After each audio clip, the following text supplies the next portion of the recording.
welcome to the Trending Topics Talk. My name is Susan Williams, and I'm the founder of Booming Encore. And today I'm delighted to be joined by Eileen Williams, who is a career expert and author from Feisty Side of 50, and Joe Casey, who is a retirement coach and managing principal from Retirement Wisdom. So welcome to you both. Thank you. Great to see you. Okay, so let's get right into it. The first topic up is basically, have we forgotten to have fun as we age?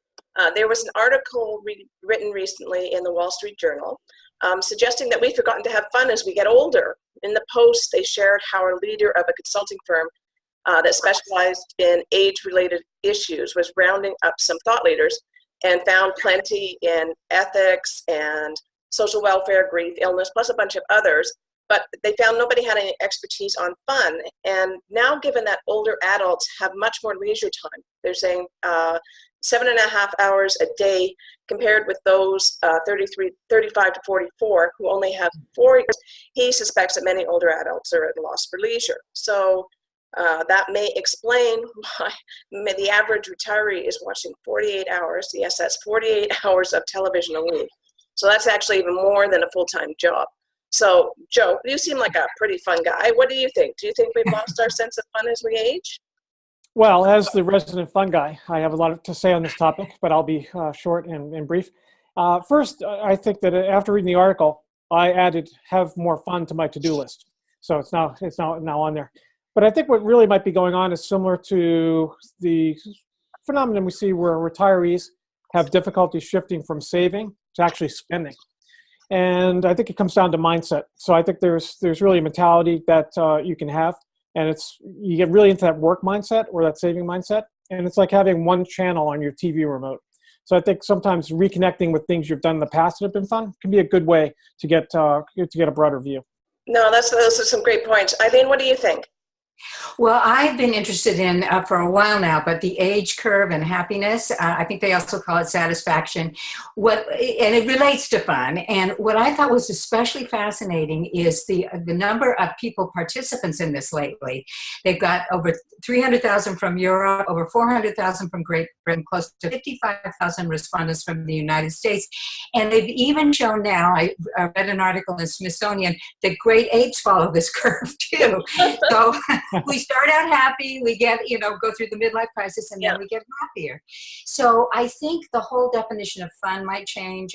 Again, I love the Rolling Stones concerts back in the 60s and 70s, but I might need a little help to get there these days. But you still can. I still can. But I do think, though, that we need to find things that are meaningful to us, and that it would include, interestingly enough, things that are good for your heart, good for your brain, and good for your soul. Yeah. So interacting with other people. My favorite thing to do is what I call a walkie-talkie with my friends, where we go for a hike and, share our concerns and issues and solve all the world problems and things like that. Just getting out, trying new things, being active, and being social. Well, it's interesting because what I was thinking when I read this article, I thought, you know what? I could see how that could happen. My entire working life, as well as having children, I ended up following my kids' fun. So I spent a lot of time on a soccer field, a lot of time in the hockey arena, chauffeuring them around. And basically their social activities became my social activities. And as a result, between a very busy, work life as well as a family life, there wasn't a whole lot of time what I would call for fun. And so I noticed as my kids started to slowly leave the nest that all of a sudden I was freeing up all this time, but I didn't know quite what to fill it with. And so I'm having to now rediscover some interests that I'd kind of put on hold. And so I agree with you, Joe. I added it to my list. I thought, you know what, you do need to make sure you keep the F in retirement/fun, And, it's something that I think we need to pay attention to, or else you could easily find yourself sinking into that couch and watching hours and hours of television, which is probably not the best thing for us to be doing for both our health as well as our keeping our minds active.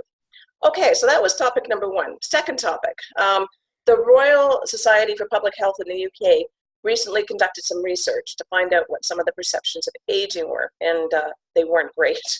It really demonstrated that there were some ageist views across the generations. So for example, 25% of the 18 to 34-year-olds thought it was normal for older people to be unhappy and depressed. And 30% of the public thought that being lonely was something that happens naturally when people get old. So Eileen, does any of these results actually surprise you, or why do you think we have some of these ageist views in society?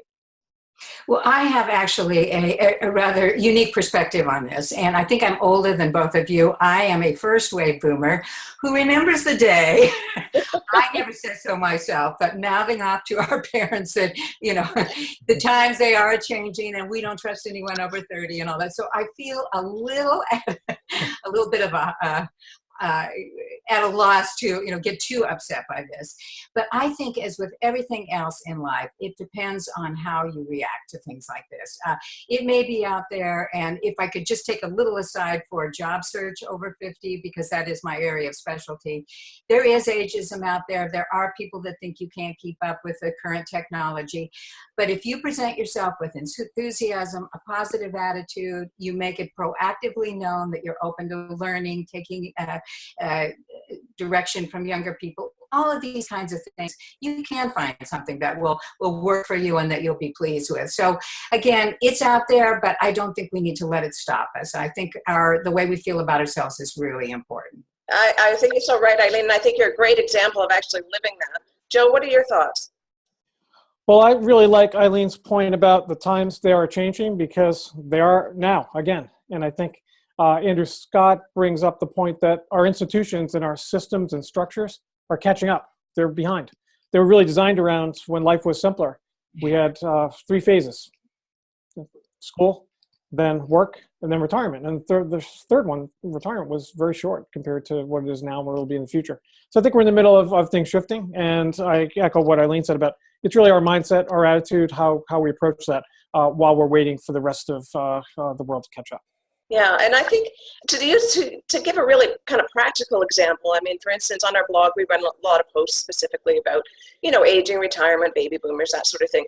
And it's interesting because even when I go for stock photos, the number of either very sad and lonely and, you know, older people, or just two gray-haired people on a beach, like that's pretty much the extent of the stock photos. So I don't know if they're necessarily, you know, that representative of sort of what is actually happening in the whole aging arena. So there's definitely some work there. Okay, the third topic, the power of old money. Now, there was an article published in Forbes on, again, how the population is aging, and along with this is going to come changes. Organizations are going to have to rethink retirement. Individuals will, you know, potentially need to work longer and reskill.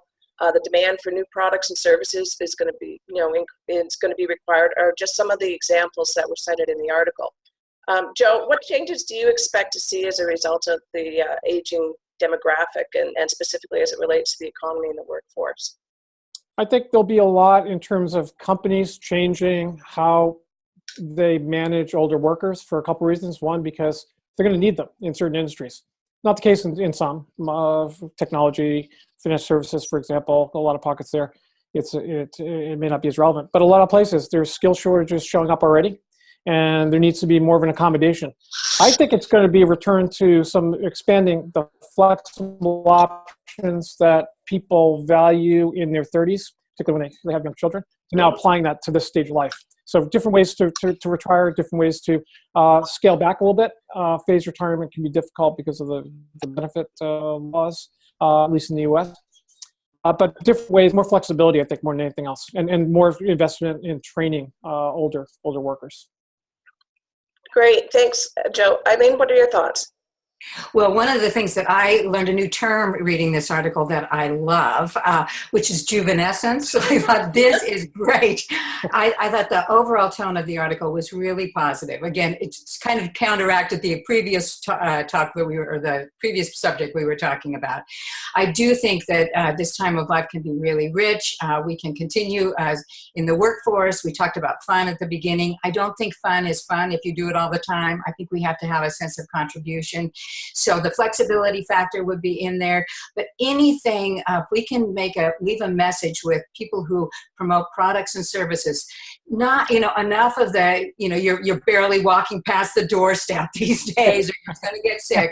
I mean, we need this stuff, okay, but more of the juvenescence related products. I think that boomers have transformed every aspect of life throughout our lifetimes, and we are transforming aging. So we're a pretty stubborn group, and we're pretty revolutionary, and we are juvenescent. That's what I believe. Absolutely, absolutely. Actually, there was an interesting fact that I found, that baby boomers actually control about 70% of the wealth and are poised to inherit about $11 billion is coming down the pipe through inheritance. But what also is interesting is that marketing budgets are only spending on average between 5 to 10% of their marketing spend towards baby boomers. So, you know, the fact is that there is a market here for sure. But I think we need to kind of shift a little bit out of the, you know, I need a handrail to get out of the shower, you know, and into more products and services specifically tailored to this particular demographic that helps us, you know, as you mentioned, I further contribute or you know, have a greater sense of purpose or experience or fun. I mean, all of those things I think are there and ready, and people are looking for them. I think it's just a matter of, you know, the organizations actually seeing that and seeing the opportunity there and responding to that. Okay, well, those were the 3 topics we wanted to cover. Joe, Eileen, I'd like to thank you once again for your time and your great insights and valuable feedback. And for those of you out there, have a wonderful day, and make sure you continue having a booming Encore. Bye, everyone.